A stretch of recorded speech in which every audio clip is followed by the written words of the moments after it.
Hello guys, this is Kyoit Patil. Welcomes you to the finite element analysis world. So, in this video हम देखने जा रहे हैं 2D finite element formulation. Okay.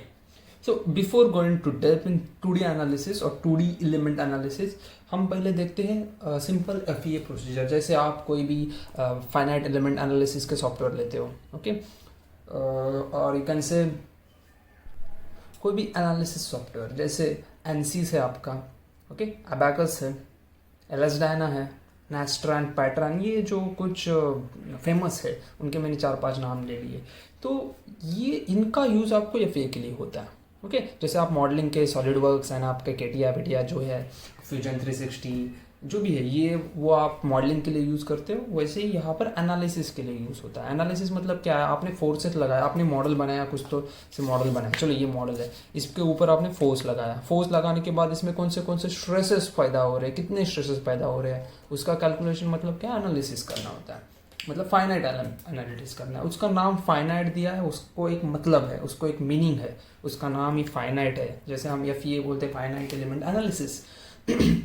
तो finite element को भी एक मतलब है. चलो मैं एक सिंपली आपको एफईए प्रोसीजर, जैसे आप कोई भी सॉफ्टवेयर यूज़ करोगे तो आप में वो क्या प्रोसीजर है, वो जो आप फॉलो करते हो, वो आप में सिंपल तरीके से बताते हो. क्या हो जाता है, देखो एफईए जो सब्जेक्ट है वो मतलब मैं बोलता हूँ वो थोड़ा हार्ड भी है एंड ईजी भी है. वो दोनों क्यों, वो बताता हूँ मैं. सो पहली बात क्या हो गया है कि एफईए जो सब्जेक्ट है वो डायरेक्टली आपके सिलेबस में डाल दिया. जैसे आपको पता है, आपको मशीन डिज़ाइन है तो आपको उसकी बेसिक्स लाइक मैकेनिक्स, सॉम, वो आपका पहले ही हो चुका है. सॉम का बेसिक्स मैकेनिक्स हो गया है, ओके, फिजिक्स हो गया है. लेकिन ये फाइनाइट एलिमेंट एनालिसिस का एक बेसिक सब्जेक्ट है, वो उसको बोलता है advance stress analysis. Advance stress analysis ASA and synthesis. ये 2 सब्जेक्ट आपको नहीं हुए हैं.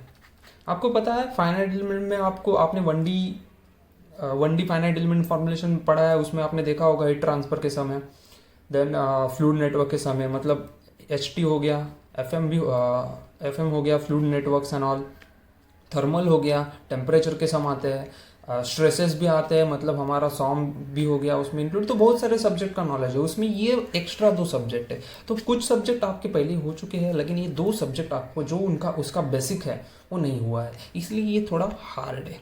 लेकिन ईजी भी क्यों है, क्योंकि हमारी यूनिवर्सिटी बहुत अच्छी है. वो क्या करती है, आपको क्वेश्चन पेपर आप देखोगे तो बहुत ज़्यादा रिपीट होता है.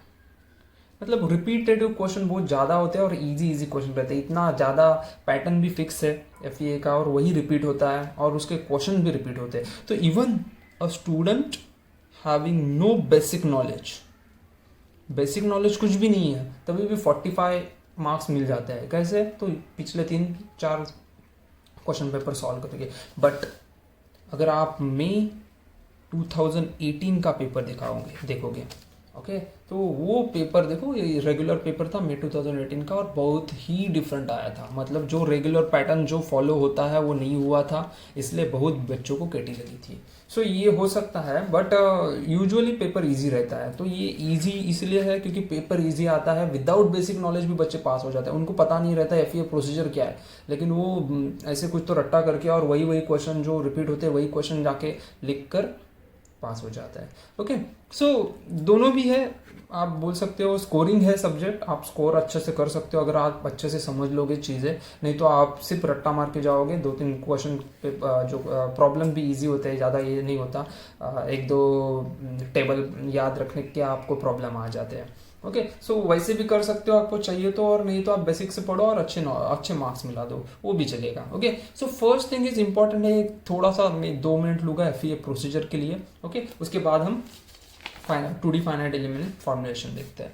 ओके, सो एफईए प्रोसीजर, और you can say FEA procedure में एक्चुअली एफईए प्रोसीजर कम, और आपको जो आपका सॉफ्टवेयर है जैसे एनसिस, चलो मैं एनसिस का ही बता देता हूँ. एनसिस, अबैकस, नाइट्रॉन सबका सेम ही है.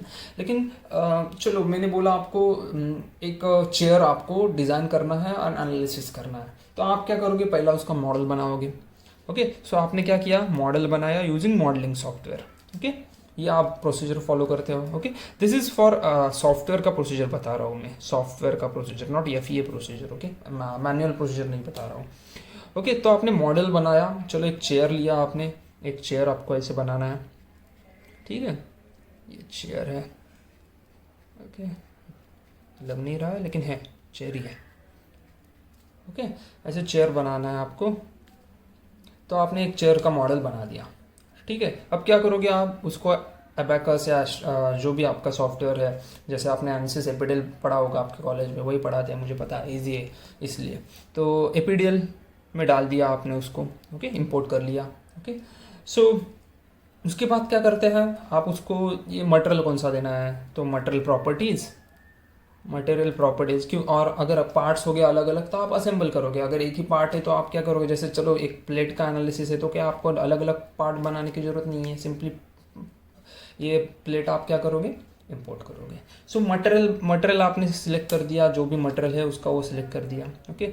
और मटेरियल से ज़्यादा मैं बोलूँगा प्रॉपर्टीज, मटेरियल प्रॉपर्टीज डालते हो आप, ओके। जैसे आपका ई का वैल्यू, मॉडुलस ऑफ इलास्टिसिटी का वैल्यू, म्यू का वैल्यू, ऐसे 2-3 वैल्यू रहता है। और आपका अगर कंपोजिट का प्रॉब्लम है तो कंपोजिट के वैल्यू, ऐसे जो भी वैल्यू है वो डालोगे। तो पहले क्या किया, मॉडल बनाया, उसको इंपोर्ट किया, उसका मटेरियल एंड प्रॉपर्टी डिफाइन किया। उसके बाद क्या करोगे, कंस्ट्रेंट्स डालोगे। कंस्ट्रेंट मतलब क्या है, तो वो कहाँ फिक्स है, अभी ये क्या होगा, ये जो नीचे उसको कांटेक्ट रहता है ना अर्थ से, और नीचे तो वो जाने नहीं वाला, तो नीचे वाले ये क्या करोगे आप, फिक्स कर दोगे। तो कंस्ट्रेंट मतलब कहाँ कहाँ फिक्स करना है, जैसे बीम है, ये बीम है तो आप क्या करोगे, एक साइड में फिक्स है वो, तो यहाँ पर उसको कंस्ट्रेंट दे दोगे कि यहाँ पर वो फिक्स है, तो इसको बोलेंगे हम कंस्ट्रेंट। तो उसको कंस्ट्रेंट दे दिया।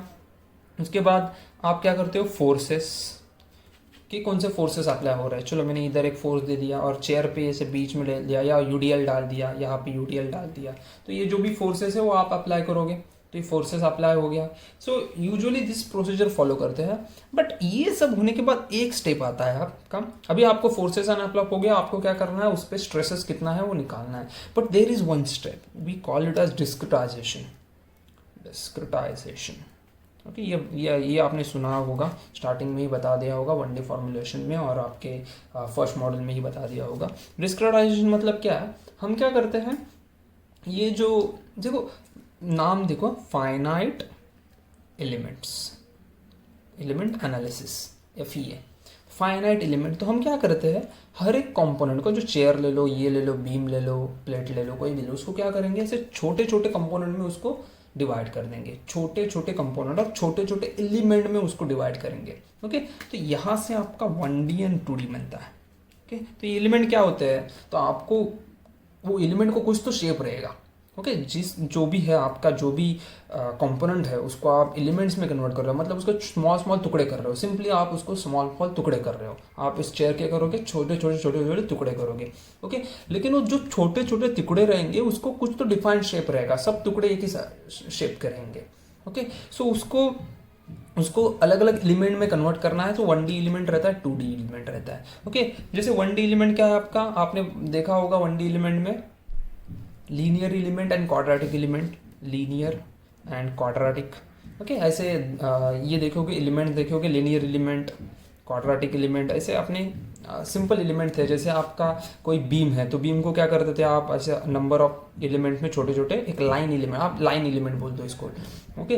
तो आपने अगर एनसीज देखा होगा तो उसमें भी आपको एलिमेंट सिलेक्ट करना पड़ता है, जैसे शेल एलिमेंट है, क्वाड्रेटिक एलिमेंट है सॉरी, ट्रायंगुलर एलिमेंट है, ऐसे बहुत सारे एलिमेंट रहते हैं, प्लेन है, ओके, लाइन एलिमेंट है, ऐसे सिलेक्ट करना पड़ता है। तो 1D एलिमेंट कौन से आता है, जो वन डायरेक्शनल है। वन डायरेक्शन कौन सा रहता है, लाइन एलिमेंट। तो ये यहाँ पर 2 एलिमेंट हो गए, यहाँ पर 1 2 3 4 एलिमेंट हो गए। तो 1D प्रॉब्लम जो भी हमने सॉल्व किए उसमें क्या किया हमने, जो भी हमारे जो भी शेप था हमारे पास, जैसे बीम था, आपके ट्रसेस थे, ट्रसेस भी कैसे रहते हैं, ऐसे रहते हैं, राइट। ये बीच में हॉलो रहता है, तो ये एक एलिमेंट हो गया, ये एक एलिमेंट हो गया, ये 3 एलिमेंट हो गए। तो ट्रसेस में भी था कि ये बीच में हॉलो रहता है, इसमें मटेरियल नहीं है, तो ये सिर्फ ऐसे ट्रसेस रहते हैं, ऐसे रहते हैं, राइट। सो हमने क्या किया, उसको सिंपली हमने क्या अज्यूम किया, लाइन एलिमेंट अज्यूम किया था, राइट। नाउ ये था 1D एलिमेंट के लिए, हमने क्या किया था, उसको छोटे छोटे टुकड़ों में कन्वर्ट किया था। अभी ये प्लेट है आपका, ऐसे, ओके, ये प्लेट है, ये मैंने ये प्लेट इधर किया। अब इसको तो लाइन एलिमेंट नहीं बना सकते हम, क्योंकि ये प्लेट है, वो 2D एलिमेंट है और 2 डायरेक्शन में है, ओके। 3D एलिमेंट है आप बोल सकते हो। सो अगर आपका शेप ऐसे है, ये तो ठीक था, लाइन था, बीम भी ले लो, बीम भी क्या है, सिंपल एक लाइन है ना, ऐसे लाइन, तो लाइन एलिमेंट में हम उसको कन्वर्ट कर सकते हैं। लेकिन इधर क्या होता है, आपको ऐसे एलिमेंट बनाने पड़ेंगे। ओके, ऐसे उसको छोटे छोटे टुकड़ों में ये करना पड़ेगा, ये बनाओ और ट्रायंगुलर एलिमेंट बनाओ। ओके, सो यहाँ पे क्या होता है, अगर आपका प्रॉब्लम 2 डायमेंशनल है, ओके, और ऐसे कॉम्प्लेक्स ये प्रॉब्लम है, मतलब 2D प्रॉब्लम है, 2D प्रॉब्लम होगा तो आपको एलिमेंट्स भी क्या करने पड़ेंगे, 2D एलिमेंट लेने पड़ेंगे। कौन से एलिमेंट, 2D एलिमेंट कौन से होते हैं, तो first one is triangular, then आप बोल सकते हो क्वाड्रेटिक एलिमेंट्स, रेक्टेंगुलर और क्वाड्रेटिक एलिमेंट बोलते हैं उसको। Okay, so triangular, then quadratic और रेक्टेंगुलर। तो यहाँ पे 1D और इसमें डिफरेंस इतना ही है, यहाँ पे हमने लाइन एलिमेंट लिया था, या बीम हो या ट्रसेस हो, ऐसे प्रॉब्लम लिए थे। ओके, फ्लूइड नेटवर्क हो। ओके, तो और यहाँ पे हमें क्या हो रहा है, हमारे जो बाकी ये स्टेप तो सेम है, लेकिन डिस्क्रिटाइजेशन करते वक्त हम क्या कर रहे हैं, यहाँ पर लाइन एलिमेंट, यहाँ पर 2D एलिमेंट्स, कौन से, ट्रायंगुलर, क्वाड्रेटिक और रेक्टेंगुलर एलिमेंट। तो ये सिलेक्ट करेंगे, मतलब आप चेयर को भी क्या करोगे, ऐसे छोटे छोटे टुकड़ों में कन्वर्ट कर दो। ट्रायंगुलर एलिमेंट क्या रहेगा, ऐसे रहेगा, और क्वाड्रेटिक एलिमेंट ऐसे रहेगा, और रेक्टेंगुलर, क्वाड्रेटिक और रेक्टेंगुलर ऐसे रहेगा। सो सिंपली आपके जो एलिमेंट्स हैं वो अलग अलग रहेंगे, बस, बाकी कुछ नहीं है। उसके बाद क्या करोगे, उसके बाद का स्टेप क्या होता है, आपने इसको छोटे छोटे टुकड़ों में डिवाइड कर दिया और एलिमेंट में डिवाइड कर दिया। आप कोई भी एक एलिमेंट उठाओ, इसमें से कोई एक एलिमेंट उठाओ। चलो मैंने ट्रायंगुलर एलिमेंट सेलेक्ट किया है, तो ये ऐसे रहेगा। अगर ये प्लेट है, सिंपल प्लेट है, उसको ट्रायंगुलर एलिमेंट में कन्वर्ट करना है, तो कैसे करोगे, तो सिंपल ही ऐसे रहेगा, ये ऐसे आएगा ट्रायंगुलर एलिमेंट। ओके, तो ये 1 2 3 4 ऐसे एलिमेंट हो गए ये सब। अगर आपको क्वाड्रेटिक एलिमेंट में करना है तो सिंपली ये क्वाड्रेटिक एलिमेंट में कन्वर्ट हो गया। ओके, सो तो ये हो गया आपका डिस्क्रिटाइजेशन। उसके बाद क्या करना है, उसमें से हर एक एलिमेंट लेना है, वो एलिमेंट को हमें क्या करना है, एनालिसिस करना है, उसको एलिमेंट का एनालिसिस करते हैं। मतलब अब ये आपका हो गया कौन सा, सॉफ्टवेयर वाला। आप क्या करोगे, उसके बाद डायरेक्ट जाओगे और क्या करोगे, आप डायरेक्ट सॉल्व करोगे, और सॉल्व के बाद आपको आंसर आएगा। But in actual FEM procedure mathematically आपको क्या करना पड़ता है, ये एक छोटा एलिमेंट है, उसका एनालिसिस करना पड़ता है। उसके लिए एलिमेंट मैट्रिक्स इक्वेशन बनाना और एलिमेंट मैट्रिक्स बनाना पड़ता है। ओके, एलिमेंट मैट्रिक्स बनाने के बाद वो क्या करोगे, आप सब जो जितने भी एलिमेंट है उसके मैट्रिक्स का एक कंबाइंड मैट्रिक्स बनाओगे, ग्लोबल मैट्रिक्स बोलोगे उसको। ओके, ग्लोबल मैट्रिक्स के बाद आप क्या करोगे, उसमें स्ट्रेसेस एंड ऑल के वैल्यू डाल के मल्टीप्लिकेशन ऑल करके आप क्या करोगे, आपके जो स्ट्रेसेस और आपको जो डिफ्लेक्शन है वो सबके वैल्यू निकालते हो। So this is the procedure. तो यहाँ पे आपको सिर्फ ध्यान में रखना है 1D और 2D में डिफरेंस क्या है, तो एलिमेंट जो हम ले रहे हैं वो डिफरेंट है। यहाँ पर क्या था, लाइन था, बीम था, और यहाँ पर क्या है, ट्रायंगुलर है, क्वाड्रेटिक है, रेक्टेंगुलर है। सो होपफुली आपको व्हाट इज डिफरेंस बिटवीन, मतलब एफईए क्या होता है तो थोड़ा तो समझा होगा। मैं पूरा ऐसे डिटेल में नहीं बताया है, जैसे फर्स्ट मॉडल में डिटेल में बताते हैं वैसे नहीं बताया है, बट एटलीस्ट आपको समझ आ गया होगा कि 1D और 2D में डिफरेंस क्या है और 2D में हम क्या सीखने जा रहे हैं। ठीक है, सो सिंपल है, ज़्यादा डिफिकल्ट चैप्टर नहीं है, जल्दी हो जाएगा। आप नेक्स्ट वीडियो में देखो, हम एक प्रॉब्लम ले लेंगे, एक थोड़ा नहीं, नेक्स्ट वीडियो में एक थोड़ा सा डेरिवेशन है, वो भी एग्जाम में पूछते हैं, वो देखेंगे, और उसके बाद उसी के रिलेटेड एक प्रॉब्लम भी देखेंगे। ऑलराइट, ओके, होपफुली आपको ये वीडियो थोड़ा अच्छा लगा होगा और एफईए का थोड़ा इंटरेस्ट बढ़ा होगा। Okay, so see you in next video. Like करो, दोस्तों के साथ शेयर करो, ओके, एंड चैनल को सब्सक्राइब करो। Thank you for watching.